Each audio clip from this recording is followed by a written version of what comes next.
कहीं जाने की जरूरत नहीं है, कहीं भटकने की जरूरत नहीं है। ये पूरे क्वेश्चन, पूरे चैप्टर के पूरे ये प्रश्न दिख रहे हैं आप लोग को यहाँ पे, पूरे प्रश्न, पूरे पूरे 18 प्रश्न, पूरे 16 प्रश्न, और उन सब के पीडीएफ नोट्स ये रहे, ये देख सकते हो पूरे ए टू जेड एक्यूरेट आंसर, ये पूरे पीडीएफ नोट्स ये देख सकते हो, पूरे पूरे के पूरे 16 प्रश्न के, ये देखो ये पूरे 16 क्वेश्चन और उनके पूरे सही सटीक आंसर आप देख सकते हो, ये उत्तर है ना। आप देख सकते हो क्लास 9th की जो न्यू बुक आई है आपकी, एक्सप्लोरेशन का chapter 2 cell the building block of life, ये वाला जो आपका चैप्टर है आप देख सकते हो, इसके सारे के सारे प्रश्नोत्तर एक ही वीडियो में, सिर्फ इसी वीडियो में, एक वीडियो में आपको सारे नोट्स भी मिल जाएंगे, पूरे प्रश्नों के आंसर्स भी मिल जाएंगे, और इसमें आपको अच्छे से समझा भी दिया जाएगा कि आपके दिमाग के अंदर वो चीज़ें बैठ जाए, और आपको स्क्रीनशॉट लेकर के कॉपी में इन ये जो नोट्स है इसको आपको पूरा का पूरा उतारना है, इसकी पीडीएफ भी आपको मिल जाएगी और आपको याद करना है, और बिल्कुल आपका चैप्टर 2 पूरा तैयार सिर्फ इस एक वीडियो में, मतलब कि सिर्फ इस एक वीडियो में आपका पूरा का पूरा चैप्टर तैयार होने वाला है। अब आपको कहीं जाने की जरूरत नहीं है, ये वीडियो आपने क्लिक कर दिए हो, ये वीडियो आपके लिए गोल्डन है। चैप्टर 2 के नोट्स आपको इसी वीडियो से बनाना है, सारे के सारे प्रश्नों के आंसर से मिल जाएंगे, और समझा भी दूंगा मैं आपको इसी वीडियो में भी आगे। और आपको सिर्फ क्या करना है, इस वीडियो को शुरू से लेकर के लास्ट तक पूरा देखना है, समझना है, और स्क्रीनशॉट लेते चलना है, और फेयर कॉपी में नोट करना है, याद करना है, और परीक्षा में आपको टॉप करना है। तो अब कहीं जाने की जरूरत नहीं है भाई, बहुत मेहनत से रात भर तैयार करके भाई आपके लिए नोट्स आपके अमन सर ने बनाए हैं भाई, तो आप देख सकते हो ये, ठीक है। ये आपके पूरे क्वेश्चन आंसर्स है, इसको हम करेंगे। तो सबसे पहले मैं क्या करता हूँ, मैं जाता हूँ यहाँ पर कर्सर को थोड़ा बड़ा कर लेता हूँ ताकि आप लोग को दिखाने में आसानी हो, ठीक है। कर्सर बड़ा करने के बाद ये हमारा वीडियो अच्छा बन रहा है, ठीक है। चलिए अब हम यहाँ पर शुरू करते हैं प्यारे बच्चों। चलो देखो, पहला क्वेश्चन यहाँ पर आपका देख सकते हो, पहला क्वेश्चन यहाँ पर आपका क्या बोल रहा है, पहला क्वेश्चन बोल रहा है differentiate between the flowing pairs of term based on the clues given the. देखो डिफ्रेंशिएट का मतलब होता है कि तुमको डिफरेंस बताना है, अंतर बताना है, ठीक है। विटामिन से मतलब कि इन दोनों के बीच में, ठीक है।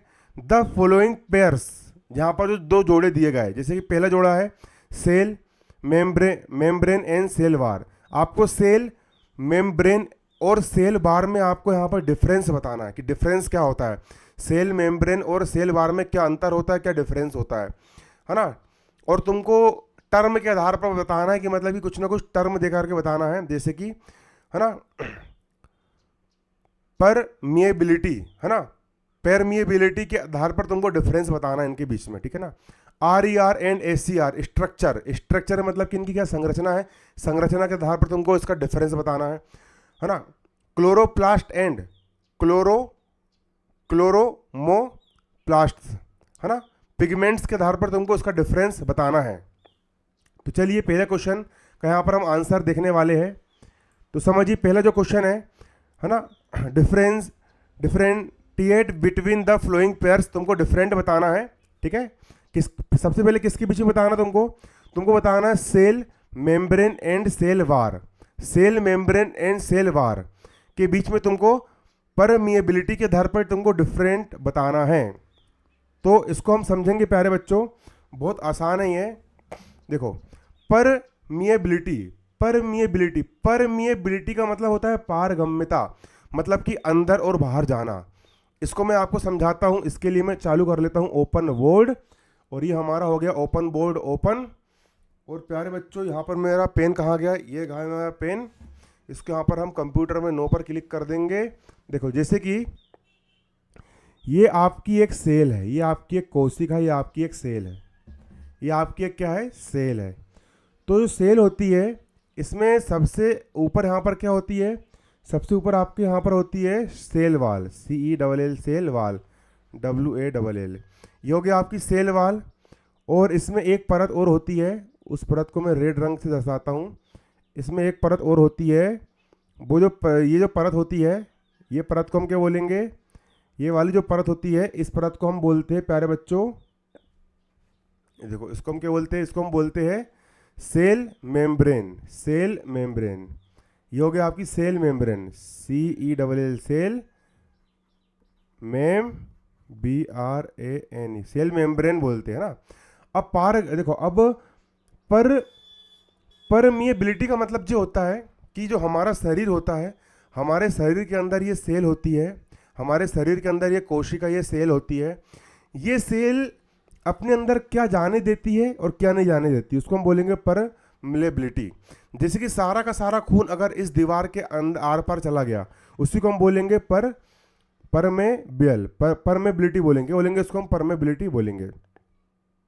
तो देखोगे आप यहाँ पर ये जो होती है ये वाली सेल मेम्ब्रेन, ये जो सेल मेम्ब्रेन होती है, ये जो सेल मेम्ब्रेन होती है, ये सेल मेम्ब्रेन क्या करती है, ये सेल मेम्ब्रेन कुछ ही पदार्थों को अपने आर पार जाने देती है। मतलब कि कुछ ही पदार्थों को आर पार जाने देगी, बाहर से अंदर आने देगी और अंदर से बाहर जाने देगी। मतलब पूरा का पूरा इसके आर पार नहीं जा सकता। एक प्रकार से छन्नी का काम करती है। जिस छन्नी होती है, छन्नी में हम छान लेते हैं तो कुछ ही चीज़ अंदर बाहर जा सकती है, वैसे ये कुछ ही पदार्थों को अंदर बाहर जाने देती है। तो यहाँ पर भी यही लिखा है, the cell membrane is selectively permeable, है ना, सिलेक्टिवली परमिएबल, मतलब कि कुछ सिलेक्टिव पदार्थों को ही अंदर बाहर जाने देती है। ये जो होती है सेल मेम्ब्रेन, ये कुछ सिलेक्टिव पदार्थों को ही अंदर बाहर जाने देती है ना। Allows only certain substance to pass, मतलब कि ये सिर्फ उन्हीं को अलाउ करेगी जो मतलब कि काम के होंगे, उन्हीं को ये पास करेगी, है ना। अब where is the cell wall, अब वेयर इज मतलब कि जबकि जो सेल वाल होती है, आप देख सकते हो, जबकि ये जो ऊपर वाली सेल वाल होती है, ये वाली सेल वाल ये क्या करती है ना, is generally freely permeable to water and substance in solution. ये जो सेल वाल होती है, ये सेल वाल पानी से लेकर के सब कुछ, घोल में, खून में जो कुछ भी मौजूद होता है, सबके लिए ये फ्री परमिएबल होती, मतलब सबको ये परमिएबल करती, सबको अंदर बाहर जाने देती है, हाँ, सब कुछ इसके अंदर बाहर जा सकता है, सबके लिए परमिएबल होती है। परमिएबल का मतलब होता है बाहर से अंदर आना, अंदर से बाहर जाना। अब दूसरा आप देख सकते हो, दूसरा यहाँ पर बोल रहा है, दूसरा डिफरेंस बताना है आपको RER एंड SER के आधार पर, RER और SER के आधार पर स्ट्रक्चर के बेस्ड में आपको बताना है। स्ट्रक्चर का मतलब होता है संरचना, कि उसकी रचना कैसी है। RER का मतलब होता है, R यानी रफ, E यानी एंडो प्लास्मिक और R यानी होता है रेटिकुलम, है ना। RER में क्या होता है, राइबोसोम अटैच्ड होते हैं इट्स सरफेस। जो RER होता है, आप देखोगे यहाँ पर, जैसे कि मैंने बनाया यहाँ पर ये RER, ये देखो, ये जो RER होता है,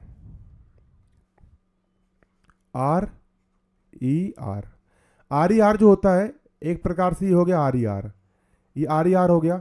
तो इस RER में क्या होता है, राइबोसोम अटैच होते हैं। ये एक राइबोसोम आ गया, एक राइबोसोम और आ गया, एक राइबोसोम और आ गया, एक राइबोसोम और आ गया, एक राइबोसोम और आ गया, एक राइबोसोम और आ गया। तो इसमें क्या होते हैं, इसमें राइबोसोम अटैच होते हैं। तो राइबोसोम अटैच होने के कारण इसकी जो सतह होती है ये खुरदुरी हो जाती है। खुरदुरी मतलब कि रफ हो जाती है।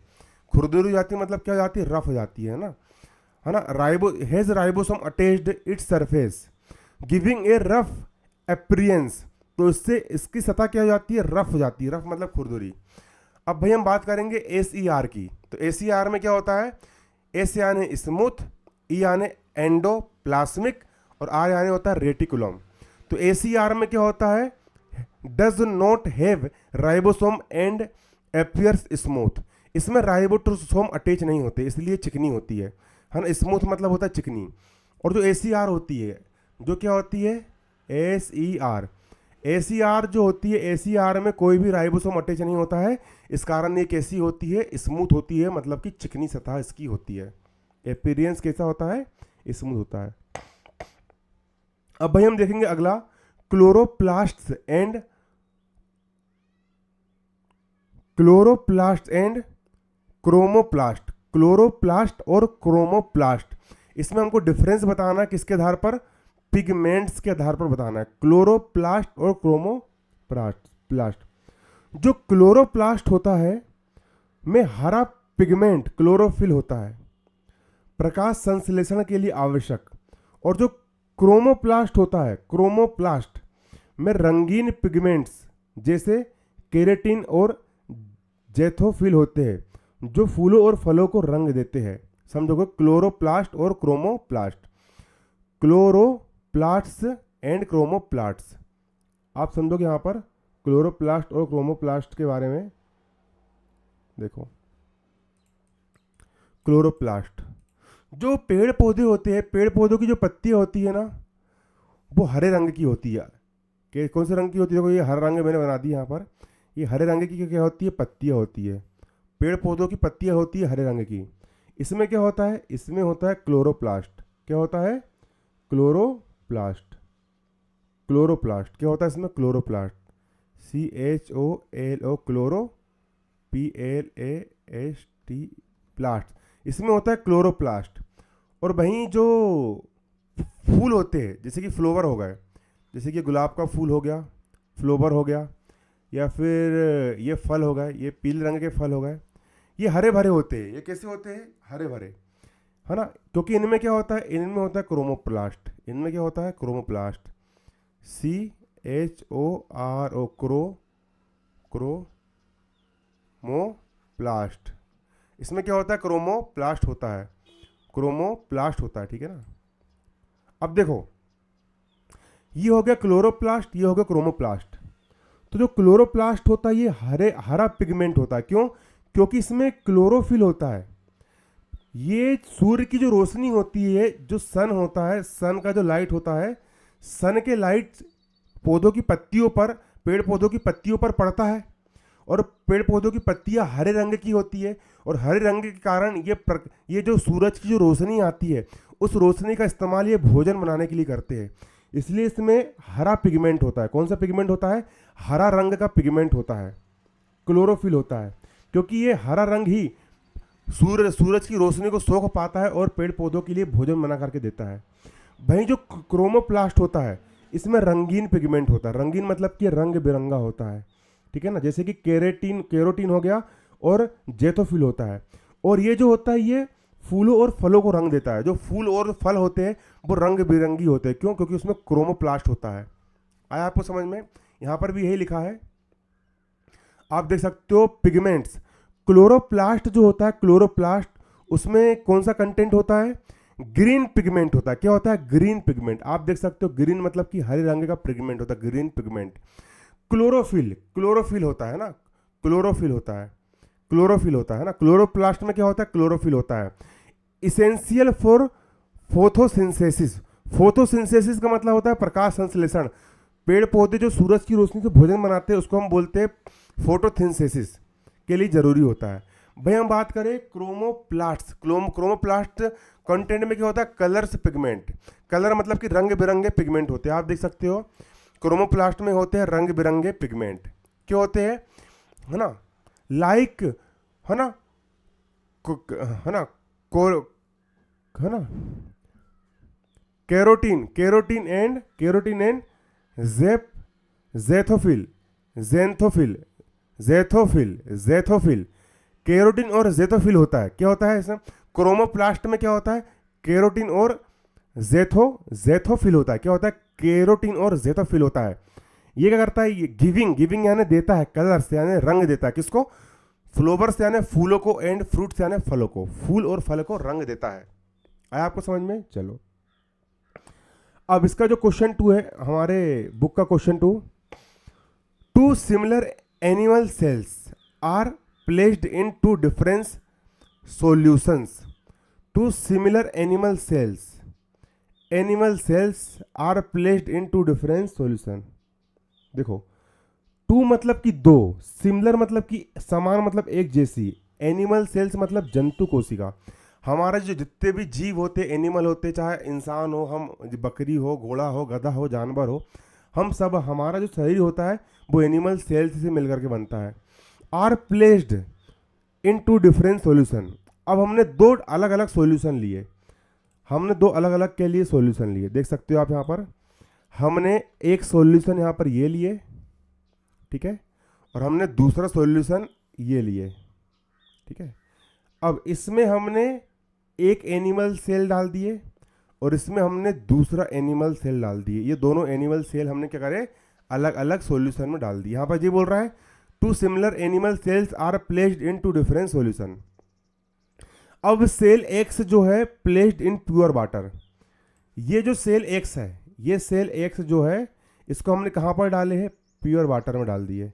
ये प्योर वाटर है, ये क्या है, pure water, PURE, pure water, WATER, मतलब शुद्ध जल में, शुद्ध जल में हमने एक जंतु कोशिका मतलब एनिमल सेल को डाल दिए। अब दूसरा, और cell Y is placed in concentrated water solution, concentrated water solution, salt solution. Salt यानी होता है नमक, सॉल्यूशन यानी घोल, नमक का घोल। सेल वाई को हमने कहाँ डाल दी, नमक के घोल में डाल दिए। और सेल वाई जो है, सेल वाई जो है यहाँ पर कौन सा डाल दिया हमने, साल्ट, SALT, साल्ट मतलब नमक का वाटर, WATER, साल्ट वाटर मतलब नमक वाले पानी में हमने डाल दिए। और खूब सारा हमने पानी लिए, उसमें हमने खूब सारा नमक डाल दिए, और जो नमक का घोल बना उसमें हमने सेल वाई को डाल दिए। अब देखो दोनों एक जैसे सेल है, ये भी एनिमल सेल, ये भी एनिमल सेल। ये एनिमल सेल का नाम एक्स है, ये प्योर वाटर में डाला गया है, और ये एनिमल सेल का नाम वाई है, ये नमक वाले पानी में डाला गया है। अब देखो, अब क्वेश्चन बोल रहा है cells are observed after some time. अब कुछ समय के बाद हमने दोनों सेल को ऑब्जर्व किया, देखा, तो सेल एक्स जो था वो स्वेल्स हो गया, स्वेल्स मतलब कि फूल गया। अब कुछ समय बाद हमने देखे भाई, तो जो सेल एक्स था ये फूल गया। क्यों फूल गया, क्योंकि इसके अंदर पानी भराता गया। जब इसके अंदर पानी भराता गया, पानी भराता गया तो ये फूल गया। मतलब किसी की डेड बॉडी, किसी जानवर की डेड बॉडी हमने पानी में डाल दिए, तो उस डेड बॉडी के अंदर पानी भरा जाता है और वो क्या हो जाता है, फूल जाता है। क्या हो जाता है, फूल जाता है ना। And cell Y shrinks, shrinks का मतलब होता है सुकड़ जाना। और भाई जो सेल वाई था जो कि नमक के पानी में था, ये सुकड़ करके और छोटा हो गया, ये पिचक गया, ये पिचकू बन गया। ये क्या हो गया, पिचक गया, मतलब कि ये सुकड़ गया। तो ये क्यों सुकड़ गया, है ना, सुकड़ गया। Which segments provides the correct explanation for the above observations. अब यहां पर तुमको 4 सेंटेंस दिए गए हैं। इन चारों सेंटेंस में तुमको ये बताना है कि कौन सा कारण था कि भाई सेल एक्स फूल गया और सेल वाई क्या हो गया, सुकड़ गया। सुकड़ गया मतलब कि पुचक गया, ऐसा क्यों हुआ, तुमको ऑब्जर्वेशन करके बताना है। तो समझो मैं तुमको यहां पर बताने वाला हूं ऐसा क्यों हुआ।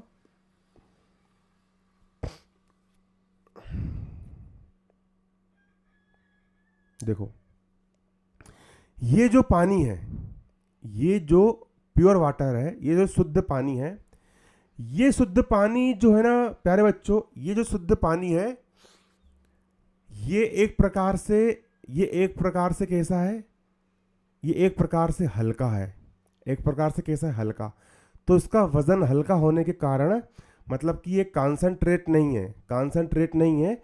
इस कारण ये जो कोशिका की जो दीवार थी, ये जो सेल की जो वॉल थी, जो दीवार थी, उसने इस पानी को आसानी से अंदर घुसने दिया। इस कारण क्या हो गया, इस कारण ये हल्का चीज अंदर चला गया तो जो फूल गया। भाई जो नमक का जो पानी था, नमक का पानी में क्या हुआ कि ये जो बहुत ज़्यादा गाढ़ा था और अंदर का लिक्विड पतला हो गया। बाहर का लिक्विड हो गया गाढ़ा नमक वाला और अंदर का लिक्विड हो गया पतला। तो हमेशा जो पतली चीज़ होती है, पतला लिक्विड जो होता है वो गाढ़े की ओर बहता है। किधर बहता है, गाढ़े की ओर बहता है। किधर बहता है, गाढ़े की ओर बहता है। जैसे कि मैंने एक गिलास में बहुत सारी यहाँ पर शक्कर रख दिया, गाढ़ा शक्कर। इसमें जैसे मैंने कुछ पानी लाके डाल दिया तो जो गाढ़ा वाला होता है वो पतले की ओर चला जाता है। उसी प्रकार यहाँ पर नमक का पानी बाहर गाढ़ा था और अंदर जो लिक्विड था, है ना, सेल के अंदर का जो लिक्विड था वो पतला था, तो पतला वाला बाहर जाने लगा। और जब अंदर का लिक्विड बाहर चला गया इस दीवार को पार करके, तो ये क्या हो गया, सिकड़ गया, पिचक गया मतलब। तो उसका राइट आंसर आ गया प्यारे बच्चों तीसरे नंबर का, water moved into cell X, है ना। सेल एक्स मतलब कि वाटर यानी पानी, मूव यानी चला गया सेल एक्स, है ना। पानी कहाँ चला गया, सेल एक्स के अंदर चला गया। And moved out of cell Y, और पानी जो था वो सेल वाई के बाहर निकल गया। कहाँ निकल गया? बाहर निकल गया। देन द साल्ट, है ना, through to the cell membrane, cell membrane के कारण गया। सेल मेम्ब्रेन, सेल मेम्ब्रेन का मतलब मैंने तुमको बताया था, सेल मेम्ब्रेन का मतलब होता है, सेल मेम्ब्रेन का मतलब होता है, सेल मेम्ब्रेन का मतलब होता है सेल मेम्ब्रेन। चलो अब क्वेश्चन नंबर 3 बोल रहा है, क्वेश्चन नंबर 3 क्या बोल रहा है? देखो क्वेश्चन नंबर 3 बोल रहा है, लुक एट द डायग्राम, तुमको यहां पर ना इस डायग्राम को देखना है, ऑफ ए सेल, सेल, यहां पर एक सेल का डायग्राम दिया गया है, इस सेल के डायग्राम को तुमको देखना है। Identify the parts labelled from A to G, देखो ये जो पार्ट्स है इसको उसने ए नाम दे दिया, इस पार्ट्स को उसने बी नाम दे दिया, इस पार्ट्स को उसने सी नाम दे दिया, इस पार्ट को उसने डी नाम दे दिया, इस पार्ट को उसने ई नाम दे दिया, इस पार्ट को उसने एफ नाम दे दिया, इस पार्ट को उसने जी नाम दे दिया, है ना। अब तुमको बताना है कि ये कौन कौन से पार्ट्स के नाम है, ठीक है, तुमको यहां पर ये बताना है, तुमको यहां पर ये बताना है, ठीक है, किस किस पार्ट्स के यहां पर ये नाम है। तो ये जो पार्ट ए है, ये जो पार्ट ए है, पार्ट ए क्या है? पार्ट ए क्या है? यहां पर ये देखोगे आप, पार्ट ए जो है इसको बोलेंगे हम Golgi apparatus, A P P apparatus, apparatus, apparatus, Golgi apparatus, Golgi apparatus, Golgi apparatus, Golgi apparatus, apparatus. ये जो पार्ट ए है, ये वाला पार्ट ए, ये है गोल्जी एपरेटस, ये पार्ट ए क्या है? गोल्जी एपरेटस है। प्यारे बच्चों, मैं टीचर हूँ, मैं हूँ हिंदी मीडियम का टीचर, मैं सच बोलूँगा झूठ नहीं बोलूँगा, मैं हिंदी मीडियम वाले बच्चों को पढ़ा रहा हूँ, 10 साल से पढ़ा रहा हूँ। अब पहली बार मैं इंग्लिश मीडियम में ट्राई कर रहा हूँ, इस कारण भाई मेरे को विज्ञान बहुत अच्छी आती है, बस इंग्लिश का थोड़ा, लेकिन कोई बात नहीं है, मैं आपको मेहनत करके पढ़ाऊँगा और आप लोग को बेस्ट तरीके से पढ़ाऊँगा, ठीक है। इसका नाम है गोल्जी एपरेटस, इसका नाम क्या है? गोल्जी एपरेटस, है ना, ये इसका नाम क्या है? गोल्जी एपरेटस, है ना, ये गोल्जी एपरेटस। अभी गोल्जी एपरेटस क्या करता है? तो इसका आंसर आएगा 6, packs and store material received from ER. तो ये गोल्जी एपरेटस है, इसका आंसर आएगा 6, 6 मतलब ये वाला, ये 6 है जोड़ी बनाना तुमको, तो 6 को हम ए से मिलाएंगे, 6 को हम किससे मिलाएंगे? ए से। मैं मिला भी देता हूँ यहाँ पर, 6 को हम मिलाएंगे किससे? ये मिला दिया मैंने इसको ए से, ठीक है, ये 6 को मिला दिया मैंने ए से। ये क्या काम करता है? पैक्स यानी पैकिंग करता है और स्टोर करता है material received from ER, ER से जितनी भी उसको सामग्री मटेरियल प्राप्त होता है उस सब को ये स्टोर करता है। ये गोल्जी एपरेटस है, एपरेटस है, ये क्या करता है? ये ईआर से जितना भी मटेरियल प्राप्त होता है उन सबको ये पैक करता है और स्टोर करता है ये, ठीक, ये हो गया, जोड़ी मिला दी है मैंने इसकी, ये है। इसके बाद अब सेकंड क्या है? सेकंड जो है वो है न्यूक्लियस, न्यूक्लियस, न्यूक्लियस मतलब केंद्रक। अब जो बी जो है, बी, ये वाला जो डायग्राम है इसको उसने बोला है बी, ये जो है ये है सेंटर पॉइंट, सेंटर पॉइंट मतलब केंद्रक, कोशिका के बिल्कुल बीचों बीच का केंद्रक बोलेंगे इसको हम, न्यूक्लियस बोलेंगे। क्या बोलेंगे? न्यूक्लियस, ये होता है न्यूक्लियस, न्यूक्लियस। ये न्यूक्लियस क्या करता है? ये एक प्रकार से इस पूरी कोशिका को कंट्रोल करता है, ये कोशिका का मालिक है, ये केंद्रक है मतलब सेंटर पॉइंट है। जैसे हमारे शरीर का मालिक ब्रेन होता है, वैसे इस कोशिका का मालिक जे है। अब इसकी जोड़ी किससे मिलेगी? इसकी जोड़ी मिलेगी ए से, controlling all the activities of cell. इसकी जोड़ी मिलेगी एक्स से, एक्स से मिलेगी, है ना, ये इससे मिलेगी, एक्स से मिलेगी, एक्स की जोड़ी मिलेगी किसकी? बी की। तो केंद्रक क्या करता है? कंट्रोल करता है ऑल एक्टिविटी, सारी की सारी एक्टिविटी को कंट्रोल करता है ऑफ ए सेल। सेल के अंदर जितनी भी एक्टिविटीज हो रही है उन सारी एक्टिविटीज को क्या करता है? ये कंट्रोल करता है, सारी एक्टिविटी को यह कंट्रोल करता है, ठीक है, इसके बाद कंट्रोल करता है। तीसरे का नाम है माइटोकॉन्ड्रिया, है ना, माइटोकॉन्ड्रिया है ना, माइटोकॉन्ड्रिया है ना, माइटोकॉन्ड्रिया। ये सी नंबर का ये जो दिख रहा है आपको, ये है माइटोकॉन्ड्रिया, याद रखना है। ये क्या है? ये है माइटोकॉन्ड्रिया। ये क्या है? माइटोकॉन्ड्रिया है, माइटोकॉन्ड्रिया। ये क्या है? माइटोकॉन्ड्रिया। ये क्या करता है? माइटोकॉन्ड्रिया, इसका आएगा सेकंड नंबर का। इसकी जोड़ी मिलेगी किससे? सेकंड से, इससे। ये इससे मिलेगी, इस सी की जोड़ी, ये है ना। Site the cellular respiration, site of cellular respiration. Sorry बच्चों, गलती इंसान से होती है, मेरे से गलती हो गई। सी जो है ना, सी है endoplasmic reticulum, ER, endoplasmic reticulum, ER. ये सी जो है, ये सी जो है, इसका नाम है ईआर। सी का नाम क्या है? ईआर। ये सी का नाम है ईआर। ईआर मतलब एंडोप्लासिस रेटिकुलम, ईआर मतलब एंडोप्लासिस रेटिकुलम। ये एंडोप्लासिस रेटिकुलम है। और सी की जोड़ी बनेगी, सी की जोड़ी बनेगी किससे? एक्ट अस ए ट्रांसपोर्ट चैनल, एक्ट अस ए ट्रांसपोर्ट चैनल, एक्ट अस ए ट्रांसपोर्ट चैनल।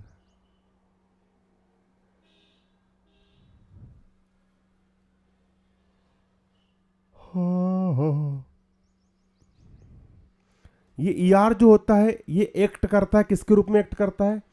ये ट्रांसपोर्ट चैनल, ट्रांसपोर्ट का मतलब होता है लाना ले जाने वाला काम करता है। ईआर जो होता है, ये ईआर पदार्थों को कोशिका के अंदर लाने ले जाने का काम करता है। जैसे कि इंसान को बस और ट्रेन लाने ले जाना काम करती है ना, तो बेसिक ईआर जो होता है वो कोशिका के अंदर, सेल के अंदर लाने ले जाने का काम करता है। किसको कहाँ से उठाना है, किसको कहाँ लेकर के जाना है, इस तरीके से पूरा लाने और ले आने काम करता है ईआर, ठीक है। चौथा है माइटोकॉन्ड्रिया, चौथा माइटोकॉन्ड्रिया, डी। ये दिख रहा है आपको, ये डी, ये डी जो होता है ये माइटोकॉन्ड्रिया होता है। ये जो डी दिख रहा है आपको चित्र में, ये माइटोकॉन्ड्रिया है। अब माइटोकॉन्ड्रिया कौन सा काम होता है? Site of cellular respiration, site of cellular respiration. ये जो सेकंड नंबर का है, ये आएगा, ये इसकी जोड़ी मिलेगी डी से। ये माइटोकॉन्ड्रिया है, ये काम करता है साइट ऑफ सेल्यूलर रिप्रेशन, है ना। साइट मतलब कि स्थान है, ऑफ सेल्यूलर मतलब कि इस पूरी सेल का, इस पूरी कोशिका का, इस पूरी सेल का। रेस्पिरेशन का मतलब होता है सांस लेना और छोड़ना, सांस लेना और छोड़ना। जैसे कि हम इंसान सांस लेते हैं, श्वसन मतलब कि सांस लेने का स्थल है। यहाँ पर क्या होता है? यहाँ पर ऑक्सीजन गैस अंदर जाती है और एनर्जी बनती है। क्या बनती है? एनर्जी बनती है। फैक्ट्री का काम करता है एक प्रकार से ये माइटोकॉन्ड्रिया, है ना, इसका जो। अब ई नंबर का है, ई नंबर का क्या देखेंगे ना, ई नंबर जो है ये क्लोरोप्लास्ट। ये क्या है? क्लोरोप्लास्ट। चित्र में देखोगे, ये जो ई नंबर का छोटा सा पिद्दी सा जो बिंदु बना है, ये है क्लोरोप्लास्ट। ये क्या है? क्लोरोप्लास्ट है। इसको मैं और जूम कर लेता हूं। क्लोरोप्लास्ट, ई जो है वो क्या है? क्लोरोप्लास्ट। ई है क्लोरोप्लास्ट। ये क्या करता है? Helps in manufacturing food. Help यानी मदद करता है, मैन्युफैक्चरिंग मतलब बनाने में, फूड यानी भोजन बनाने में। तो क्लोरोप्लास्ट एक प्रकार की लुगाई है। जैसे कि लुगाई घर में खाना बनाती है, बेसिक क्लोरोप्लास्ट भी करता है, कोशिका के अंदर फूड बनाता है, फूड मैन्युफैक्चरिंग करता है। अब जो एफ नंबर का, एफ नंबर का ये वाला भाग, ये पीला पीला भाग है ना, ये पीला भाग, एफ नंबर का ये पीला भाग, ये क्या है? ये एफ नंबर का जो है, ये है सेल वाल। एफ क्या है? एफ है सेल वाल। सेल मतलब दीवार, वाल यानी दीवार। ये पूरी कोशिका की दीवार है, पूरी सेल की वाल है। वाल मतलब दीवार। जैसे हमारे घर की दीवार होती है ना, कि कोई भी बाहर से अंदर ना घुस पाए, उसी तरह ये सेल वाल है, दीवार है ना। ये प्रोवाइड्स मतलब कि प्रदान करती स्ट्रक्चरल रेगिडिटी टू द सेल। ये रेगिडिटी मतलब कि मजबूती प्रदान करती है, सेल मतलब कोशिका को, है ना, प्रोवाइड करती है, मजबूती प्रदान करती है। ये कोशिका को मजबूती प्रदान करती है दीवार, है ना। अब जी नंबर का जो लास्ट है इतना बड़ा ये क्या है, ये भी हम देखेंगे जी नंबर का। तो जे की ये जे है वैक्यूल है। ये क्या है, वैक्यूल। वैक्यूल मतलब रसधानी, वैक्यूल का मतलब होता है रसधानी। ये वैक्यूल है, वैक्यूल मतलब रसधानी है। ये स्टोर करती है ऑर्गेनिकली, दैट आल्सो प्रोवाइड्स रेगिडिटी, भंडारण अंग जो कठोरता भी प्रदान करती है। जैसे कि हमारे घर में एक प्रकार का स्टोर रूम होता है ना, तो बेसिक प्रकार से जो कोशिका का स्टोर रूम है, ये सब चीज़ को स्टोर करके रखता है, ठीक है ना, ज़रूरत पड़ने पर ताकि काम आ सके, है ना। ये सबको स्टोर करके रखता है। इसका आंसर आएगा स्टोरेज, मतलब स्टोर करता है ना, ताकि ये प्रोवाइड कर सके ज़रूरत के समय बाकी चीज़ों को, ठीक है।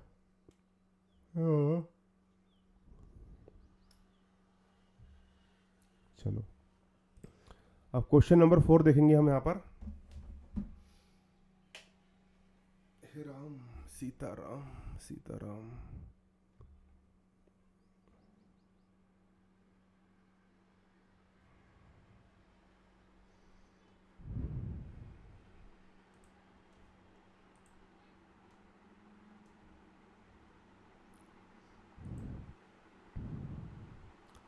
अब चौथा क्वेश्चन यहाँ पर हम पढ़ेंगे प्यारे बच्चों। Which of the following options, मतलब यहाँ पर आपको बहुत सारे ऑप्शन से दिए गए हैं, इनमें से कौन सा ऑप्शंस आप फॉलो करोगे, चूज करोगे। Of the pairs of cells, pairs of cells, है ना, ठीक है ना, और organelles and correctly placed under the given categories, मतलब कौन सा विकल्प अंगों को पादप कोशिका, देखो ये प्लांट सेल का ऑप्शन है। प्लांट सेल मतलब पेड़ पौधों की जो प्लांट होते हैं, पेड़ पौधे, उनके जो सेल्स होती है, उनकी जो कोशिका होती है, उनके ऑप्शंस है ना। ये प्रेजेंट होते हैं, ये प्रेजेंट होते हैं।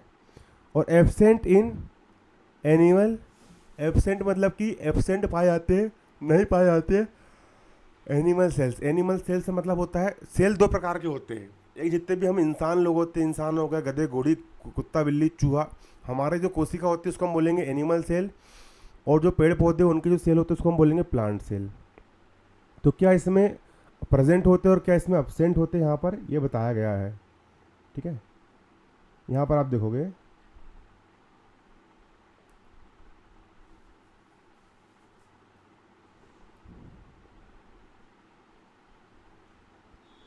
ठीक है, तुमको यहाँ पर बताना है, देखो कि इसका आंसर क्या आएगा। देखो इसका आंसर यहाँ पर प्रेजेंट इन प्लांट सेल, जो मतलब कि प्लांट सेल में प्रेजेंट होते हैं, leucoplast, mitochondria, cell wall, lysosomes, है ना। तो प्यारे बच्चों इसका जो आंसर आएगा, इसका आंसर आएगा ए नंबर का। ये जो ऑप्शन 1 है, ऑप्शन 1 इसका आंसर आएगा, ल्यूकोप्लास्ट और सेल वाल, इसका आंसर आएगा, है ना, ठीक है। अब क्यों आएगा समझो, इसका आंसर आएगा which option correctly placed cell, और है ना प्रेजेंट इन प्लांट सेल, जो कि मतलब प्लांट सेल पर होते हैं, और अब्सेंट इन एनिमल सेल, और एनिमल सेल में अब्सेंट होते हैं। तो ल्यूकोप्लास्ट और सेल वाल। अब इसका रीज़न लिख लोगे आप कॉपी में, देखो बोथ यानी दोनों, ल्यूकोप्लास्ट और सेल वाल। ल्यूकोप्लास्ट है ना, ए टाइप ऑफ प्लास्टिड, एक प्रकार से प्लास्टिड का टाइप है। एंड सेल वाल, और जो सेल वाल होती है, are present in plant cells. Leucoplast और सेल वाल ये दोनों, ये देख सकते हो, ल्यूकोप्लास्ट और सेल वाल ये दोनों प्लांट सेल में प्रेजेंट होती है, लेकिन ये दोनों ल्यूकोप्लास्ट और सेल वाल एनिमल सेल में अब्सेंट होती, मतलब कि पाई नहीं जाती। बोथ मतलब कि ल्यूकोप्लास्ट और cell wall are present in plant cell but absent in animal cells. इसका आंसर आप यहाँ पर ये लिख लोगे, इसको फिर समझ लोगे। ल्यूकोप्लास्ट और सेल वाल जो होता है ये प्लांट सेल में प्रेजेंट होता है और एनिमल सेल में अब्सेंट होता है। ये होगा इसका आंसर। अब क्वेश्चन नंबर 5 देखोगे, क्वेश्चन नंबर 5 का आंसर, 2 स्टूडेंट्स, 2 मतलब कि 2 स्टूडेंट्स हैं, उनका नाम क्या क्या है, रेनू एंड रोहित, रेनू और रोहित 2 है ना। We are having a discussion on the plastid, दोनों डिस्कशन करते हैं प्लास्टिड्स के ऊपर, है ना। रेनू इम्पेसिस्ड दैट, रेनू कहती है all parts of the plant, मतलब पौधे के सारे पार्ट, जैसे कि रूट यानी जड़ हो गया, कंटेंट प्लास्टिड हो गया, कंटेंट प्लास्टिड हो गया, है ना, कंटेंट प्लास्टिड हो गया। रेनू कहती है कि पौधे के सभी हिस्से में प्लास्टिड होता है। रेनू कहती है कि प्लांट यानी पौधे के ऑल पार्ट्स मतलब सभी हिस्सों में, है ना, जैसे कि जड़ में भी कंटेंट प्लास्टिड क्या होता है, प्लास्टिड होता है, ऐसा रेनू बोल रही है। होवीवर, जबकि रोहित कहता है Rohit did not agree with the statement, Rohit इस चीज़ से एग्री नहीं करता है, वो बोलता है कि तुम गलत बोल रही हो, है ना, गलत बोल रही हो। रोहित कहता है कि जड़ों में प्लास्टिड अनुपस्थित होता है, और told her that plastid are absent in plant root, वो बोलता है कि प्लांट रूट मतलब पौधे की जो रूट होती, जड़ होती है, उसमें प्लास्टिड एब्सेंट होता है, मतलब कि पाया नहीं जाता। द रूट आर अंडरग्राउंड, क्योंकि रूट जो होती है वो ज़मीन के अंदर होती है, ज़मीन के अंदर होती है, और ज़मीन के अंदर उन्हें फोटोसिंथेसिस करने की ज़रूरत नहीं पड़ती, ज़मीन के अंदर सूरज की रोशनी नहीं जाती है तो फोटोसिंथेसिस नहीं होता और भोजन नहीं बन पाता है। हु इज करेक्ट, अब दोनों में करेक्ट कौन है, जस्टिफाई योर आंसर, तुमको अपना आंसर दे करके यहाँ पर जस्टिफाई करना है। तो इसका आंसर देखोगे आप, इसका आंसर आएगा रेनू इज करेक्ट। कौन करेक्ट है, रेनू सही है, रेनू सही बात बोल रही है। अब जस्टिफिकेशन कर दे रहे हैं यहाँ पर हम, while roots do not perform photosynthesis, एक प्रकार से जो सूरज की रोशनी आती है उससे जो भोजन बनता है, खाना बनता है, फोटोसिंथेसिस बोलते हैं उसको हम, वो पेड़ पौधों की पत्तियां करती है, हम ये बात को मान रहे हैं, ठीक है ना। वाइल जो पौधों की जो जड़ होती है ना, जमीन के अंदर होती है, भाई वहाँ तक लाइट जाता ही नहीं है तो फोटोसिंथेसिस तो वहाँ पर होगा ही नहीं। वाइल जो रूट होती है, जो पौधे की जो जड़ होती है, डू नॉट परफॉर्म फोटोसिंथेसिस, वो फोटोसिंथेसिस नहीं करती है, परफॉर्म नहीं करती है।